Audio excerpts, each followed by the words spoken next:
Hi, this is Jody with Faith Today, and I'm so glad you guys are here to join us. And in the house, I am so happy to have JT Baumgardner from Truth Church here today. Hi, how are you? I'm well. How are you? Thanks for having me today. I am so glad you're here. I've heard wonderful things about you. And I didn't know that he's been on the Treasure Coast here in Florida for 20 years. Yep. And have you been a pastor your whole life? Well, I started out as a youth minister. Oh, by the way, this is Oh. my gorgeous little baby, Jessie. Say hi. Yeah. Okay. Kim and I started on the Treasure Coast as youth pastors. Kim Yeah. is your wife. Yeah, Kim is my wife. Everyone, Kim is my wife. And we were doing youth ministry and we were doing youth camps. And, okay. So we did youth pastoring for a long time. And then when my dad retired at 65, I became the senior pastor of the church, and we changed the name to Truth Church. Okay. Well. Okay. So, and that is in Port St. Lucie. We're in Port St. Lucie. Yep. Okay. Right on US 1. And now, has it been open for 20 years? Yes, it was actually it has been open since 1991. Okay. The church, but it was under a different name back then. Right. So you're a church, and you're also a school, right? Your wife does teachings there, correct? Well, she's the administrator of our school. We have a junior high and high school, 6th through 12th grade, Okay. called Heritage Christian Academy. Okay. Yeah. Wonderful. Yeah, it's really been neat. So we've been working with teens on and off, really our whole life since we've been married. Yeah. You know, you have to focus on the teens, and what I've noticed in your personality is, you know, you bring a lot of humor to the forefront when Yeah. you're talking, and you kind of, that's what keeps them in tune and attracts them, and that's very important. Well, it's easy to correct somebody and rebuke them if you can make them laugh while they're getting corrected. Then they don't know they're getting corrected, but they receive it. Mm-hmm. If you just yell at them, then they just get mad at you and don't love you anymore. I find that people will have a really hard time being mad at you for any length of time. Oh, you'd be surprised. Well, I guess it depends on the topic. Yes. You know. So, But it's all good. Have you always felt like you've had a calling, or is it something like one day you woke up, or did you have a rough childhood? Was it, so everybody has been inspired somehow, some way, and like or had an epiphany. Did you? Yeah. Well, my folks were wonderful people, and they. I grew up in what you would call the Mecca of Christianity, Carpenter's Home Church in Lakeland, Florida. My folks were elders on staff there, so I grew up in a church of, 8,000 or 9,000 people in the early '80s, which was probably one of the biggest churches in the country back then. Back then, so I was absolutely. exposed to a lot of it. I was baptized in the Holy Spirit when I was 7 years old at Southeastern Bible College, and I think I knew then that God had something for me. You did. And it was at an Assembly of God Bible College. I went down to the altar call at the chapel service, and I don't know what happened. I was on the floor crying my eyes out later, and it was like one of them Jesus moments, like Mary, left Jesus and didn't know it.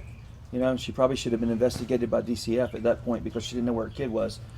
But my parents could not find me, And then she was asking around. They thought their 7-year-old ran off the college campus. They didn't know where it was. And someone said, "Is that your little boy at the altar?" And she came down there. And I didn't realize it at the time, but I was down there laying hands on people and praying for them. And praying in the Holy Ghost and just Really? declaring things over them.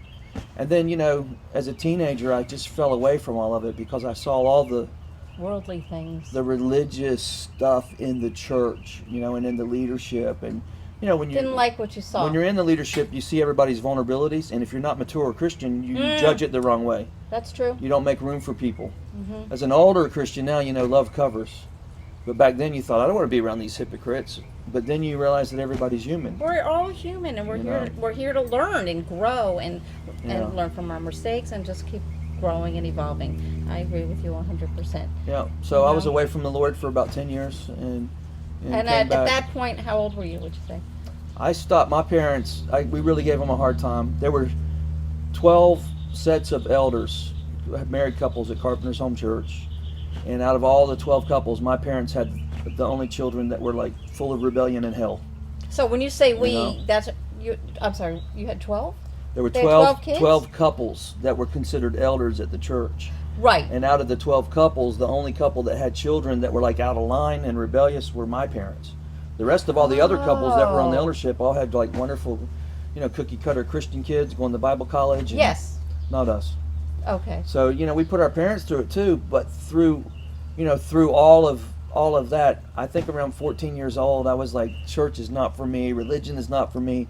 These people don't practice what they preach. They talk about loving everybody, and then they, behind the scenes, they act like they don't, And so I just got around the wrong kids, and it messed me up. And, and a lot of things happened. I ended up at 23 years old in jail. And, You did? I did. And I had a lot of felony charges, a lot of misdemeanor charges. I was looking at 65 years in prison. And it was at that moment I realized that, hey, maybe this Jesus thing ain't such a bad idea anyway. And so I recommitted my life to God while I was in jail. And that was the start of a really, a new chapter for us. Did you help a lot of people in jail while you were there? No, I was a train wreck in there. I did manage to get saved, though. You did? Like so many do. I don't know. Because you find him in your quiet time, and you have a lot of quiet time when you're in jail. Yeah. And how were you there a long time? I was only in there 30 days, but my trial lasted for a year. Okay.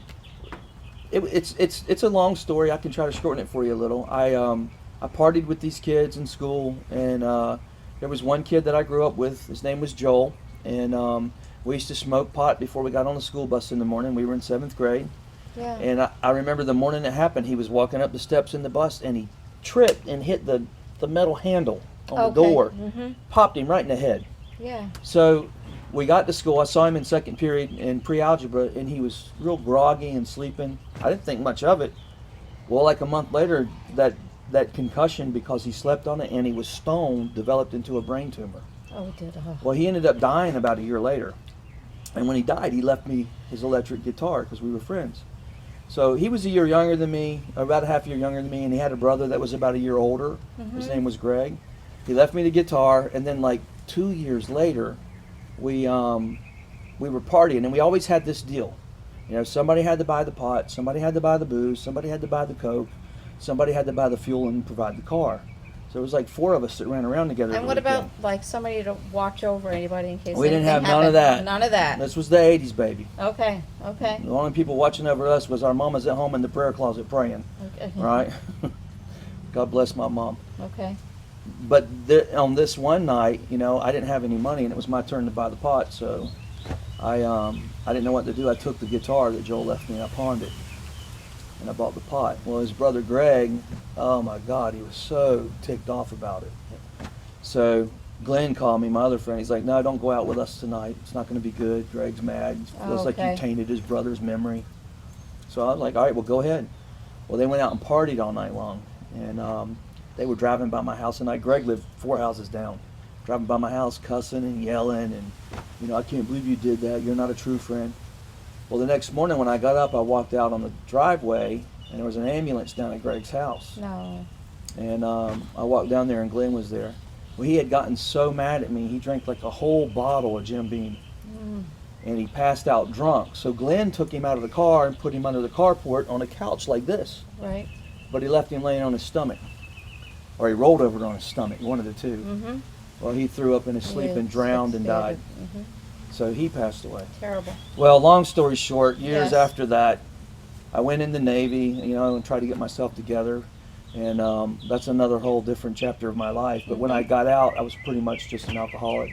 Oh. And I ended up in jail. I committed a lot of crimes. I was stealing cars and dealing drugs. And I ended up in jail. And the first night I was in jail, I had a dream. And it was just so surreal. And in the dream, I was walking, and I was in a group of people. And it was like 2 people wide. And we were going up, into this light, and I'm talking to the guy next to me, and I'm like, "Oh my God, I was just arrested. I'm just in jail, and I asked Jesus to come into my heart before I fell asleep. I think I made it in. I can't believe it. I died in my sleep. I'm going to heaven." You ask Talk and you shall about receive. lucky, I was all excited. I'm making it into heaven. And then I looked over his shoulder, and I saw like a group of people, like 10 to 12 people wide. And they were shoving and pushing, and it was twisting and winding like a snake down into a black cloud, and lightning was flashing. And my heart sunk, and I thought, Someone's sending you a message. I said, all them people are going to hell today. Look at all the people that died and are going to hell. Mm-hmm. And then in the middle of that, this guy falls out of line, and it was Greg, the guy that died on the couch. And he stood up, and he looked at me. He said, "All the years I knew you, you never told me about Jesus, not one time you ever told me. And somebody grabbed him by the hair and just flung him back in line. And I woke up in jail. And I said, okay, whatever you want me to do. If it's to have a jail ministry for 60 years, I'm yours. And so that was the beginning of my walk Okay. and wanting to be a pastor and minister. Absolutely. It changed everything for me. Yeah. You know? You do have that voice, and and it's a great story. You should probably write a book. It's in the book. There's a book. You do have a book? Well, there's a book in the community called To Live or Die in Fort Pierce, and that story's in it amongst Okay. all the other stuff that went on in my life. So, To live and die in Fort in Pierce. Fort Pierce. Okay. That sounds awesome. Yeah. Can you Pretty get good. it on Amazon? It was a local ministry book that we mailed out to people Oh. as a church, and we would mail it to them for free. They would get it in the mailbox, and there was an invitation to come to church. Yeah. But we had it published through Good Catch Publishing up in Washington State, and they would mail them directly from Washington State to people in our zip code, and our church raised money to send them to people for free. Well, I would like that book. I think we got a few left in the Do lobby. you have it? Okay. Yeah. But it was a really neat outreach. Are you thinking about writing anything else? I'm in the process. It got about 3/4 done, and then COVID. It's called Loudmouth, Big Mouth, Smart Mouth. It's all about the power of your words. Sure. And I preached it on a series in our church a couple of times over the years. But I'd like to get it finished. I think it's a really good book on really how to communicate well, and because I really believe you have what you say. I believe it. Faith comes by hearing, and hearing the word. Whatever word you're putting in, you reap from. You do. But yeah, I'm excited about that. Hopefully I can find I'm looking for a publisher, by the way. Okay. Well, we'll find you one. Well, you need to finish it. So just focus all your attention on your intentions, and you'll get it done. I have faith in you. You can do it. I know you got a lot on your plate, multitasking. Yeah, it's been neat with the though. school. Yeah, you're up for the challenge. That's for sure. Yeah. And So, at your church, how many people fit in the school? Is it large, small? Our school's about 40 students. I would say we probably have 150 members in the church. It's a good day if 80 show up on a Sunday. Yeah. But services are powerful. It's been neat. I did own 20 acres and a church over on Edwards Road, and through the process of moving into a super large facility that we were at a year, where the rent was just out of control. We had at one point 70 employees, and we got covered up with it and couldn't stay. Okay. But I sold the property on Edwards Road. That's where the church originally was. My dad had it there. I was there for 10 years. Through a process and a chain of events and the Holy Ghost working in our life, we ended up over here at St. Lucie Square. And I got to tell you, it's the best location I've ever had a church. We were on Edwards Road in the middle of the country, and I cannot, for 10 years, remember one single time that somebody stopped in there on a Monday through a Friday to ask me about Jesus. The place where I'm at now, however, you can sit on the front porch, on the bench, and you can have an opportunity to talk about Jesus inside of an hour to 3 different people. It's just been incredible. We share a wall with a casino, a nail salon, a massage parlor, and a marijuana shop. And it is, who would have thought, take the church to where the sinners are, right? It's been incredible. But that's the real people. That's what you need to reach. The people that are, away from the church. You're bringing them in. You're bringing them closer because you're in that So type the ministry's of been good. Yeah. Oh, and you if know you what could else? change anything, what would you do to change it or make I was it going even to tell you better? this. You know what else we did? I put a 50-inch TV on the wall on the sidewalk. Excellent. We put Lexan over it, right? Perfect. It plays 24 hours a day with praise and worship. And then every 30 minutes, there's a recording of me preaching the gospel message and saying the sinner's prayer. Wonderful. On the sidewalk, blasting next to the casino. And I've gotten calls sometimes as late as 1:30 in the morning, people calling me, crying on the phone, saying, I just asked Jesus in my heart with your TV. Oh. I'm thinking, man, that was a God idea. I think I want to put a camera above it to record people. Beautiful. With a motion sensor as they say the prayer. Yes. It's really been cool. That's great. What a wonderful idea. I know. It was a Holy so Ghost many idea. people. I think other people will grab that idea. Yeah. And we need more of it. Yeah, we've been having a good time there. Yeah. You should come visit sometime. I'm gonna. Sunday at I 10:30. will now. Yeah. Right after my church. I go to at 8:30. I hit yours right after. Yeah, 10:30. Yeah. Okay. We'd love to Do have you you. only have one? We have one service. One service. The okay. church will. I got maybe 200 chairs out. It'll seat about 275. But I have to watch you on YouTube. Does that count? Yeah, you can watch it on YouTube. Matter of fact, we're looking for followers on YouTube. Okay. Go to YouTube, JT Bumgardner TV, and like us. I've been. How's I'm that a for a shameless subscriber. plug? I'm subscribed. Subscribe and and like. I liked. Yes. Bing. The bell goes off. Yeah. Yeah, I know. thank you. It is. It's good, and you do it in such a way. You're preaching, but you're talking, and it's just. I Well, don't know. thank You you. have humor. What else could I say? I don't know. You got a certain way about you, and that's what's character is everything, and charisma. Yeah. Well, thank you. Yeah, you're Thank welcome. you. It's nice to be reaffirmed, right? Everybody likes to be Everybody, reaffirmed. it's true because we all have self-doubt. We're human. Yeah. We're always trying to better ourselves, right? Yeah. So, one last thing, if you could tell anybody anything that we didn't cover, or you have a message that you'd like to share with everybody out there. Yeah, I would like to mention that our church partnered up with myself and my son and another elder at the church, and we bought a coffee bar and a Okay. restaurant. Yes. And a large portion of the proceeds go back to our ministry. Great. It's called Steamworks Coffee Bar, Mhm. and we love it. I mean, it's just been incredible. It's right on US 1 in Port St. Lucie. We're using it for kingdom work, and Beautiful. I've had a lot of opportunity down there to talk to people about Jesus, and we got the best coffee. You do it. I It's the have been best in coffee. there, and I You am a came on coffee Steampunk fanatic. night. I saw you dressed up in steampunk. No, it was a networking event, and then but I did wear my hat. But I Yeah. do have lots of the whole get up. Right. I do. I find it fascinating. I don't know. I like it. So yeah, check it out. So I heard through the grapevine that you're working on the event center. Can you tell us a little bit about that? Well, this is something we were thinking about since we're in a commercial zone Okay. on US 1. Why not take the church that we only use, for Sunday morning service and use it to host events and just open up to the public? So we're building another cafe in the front. We're tearing our foyer out. We're putting in a cafe, coffee, ice cream, and that'll be open to the public during the week. And it'll also serve as the foyer for our church on Sunday. And then we're going to do events on Friday and Saturday night. And we're believing God that the events are going to help us pay the rent on the building, but also it gives us the opportunity for the community to come see the place. Yes. Lots of unsaved people coming into the building.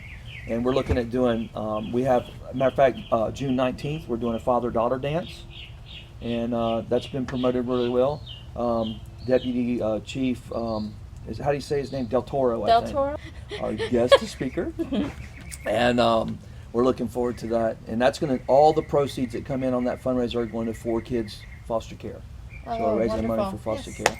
Amen. But we want to do other things too. We want to do some clean comedy shows, mystery dinner theaters, Good. some I'll help. some orchestra stuff like. We'd love to have you help. And I Okay. got a good DJ guy we're working with that's helping us set it all up. Wonderful. But I'm hoping to be up and running full steam by the end of the summer. Full So, steam, no pun intended. Yes. Yeah, okay. Did you catch that? I did. That's my little sales I know, subliminal thing. I know. I learned that from Dr. Rodney Howard Brown. It's Hello, all lad. important. Say it 4 times. Hello, lad. If you're giving today, say I. If you're not giving, say oh. And then everybody goes, I owe. Oh. He's good at it. That's He's great. good at That's it. great. But that's yeah. So Humor's great. Love Yeah. is great. Praying's great. Love Jesus. Amen. So TC Event Center Yes. coming soon. Super. Yeah. Okay. Thank you. Yeah. Thank you, Oh, and I'm so glad that you came and spoke and Well, thank brought you. your daughter along and opened up your house. Yeah. Okay. Well, you're welcome anytime. Thank All right. you. Well, everybody, Uh, I thank you for tuning in, and until next time, take care of yourself. There's only one you. Bye. God bless.